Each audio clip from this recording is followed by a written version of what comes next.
তো অবশেষে আজকে রেসলম্যানিয়া 41 নাইট্রোর একেবারে মেইন ইভেন্টে জন সিনা তিনি কোডরসকে হারিয়ে 17বারের মতন চ্যাম্পিয়ন হয়েছেন। আজকের রেসলম্যানিয়া নাইট্রোর একেবারে মেইন ইভেন্টে জন সিনা এবং কোডরসের মধ্যে আনডিসপিউটেড ইউনিভার্সাল চ্যাম্পিয়নশিপের একটি সিঙ্গেল ম্যাচ দেখা গিয়েছিল এবং দুজনে ইন্টারেস্টটা তেমন কোনো ইন্টারেস্টিং দেখা যায়নি। তো ম্যাচটি শুরু হলে দেখা যায় যে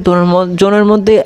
ভয়ঙ্কর আক্রমণ, এমনকি ম্যাচটি যদি এন্ডিং নিয়ে বলা যায় যে তো ম্যাচটি এক পর্যায়ে গিয়ে দেখা যায় যে জন সিনাকে যখন কোডরস তার ফিনিশার লাগায় ঠিক সেই সময় আসেন ট্রাভিস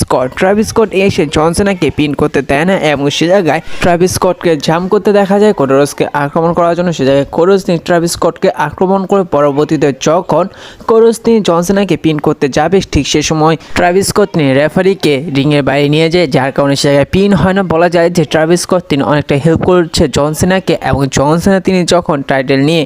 কোডরসকে আক্রমণ করে ঠিক সেই সময় কোডরস তিনি জন সিনার থেকে টাইটেল নিয়ে যায়, পরবর্তী সেই টাইটেলটি রেফারি নিয়ে যায়। পরবর্তীতে দেখা যায় যে ম্যাচটির এক পর্যায়ে জন সিনা তিনি কোডরসকে লোপ্রো দিয়ে দেয় এবং তার ফিনিশার দিয়ে দেয় এবং 1-2-3 জন সিনা কোডরসকে হারিয়ে আজকে রেসলম্যানিয়া নাইট 2 এর একেবারে মেইন ইভেন্টে তিনি নতুন আনডিসপিউটেড ইউনিভার্সাল চ্যাম্পিয়ন হয়ে যায় 17বারের মতন চ্যাম্পিয়ন। তো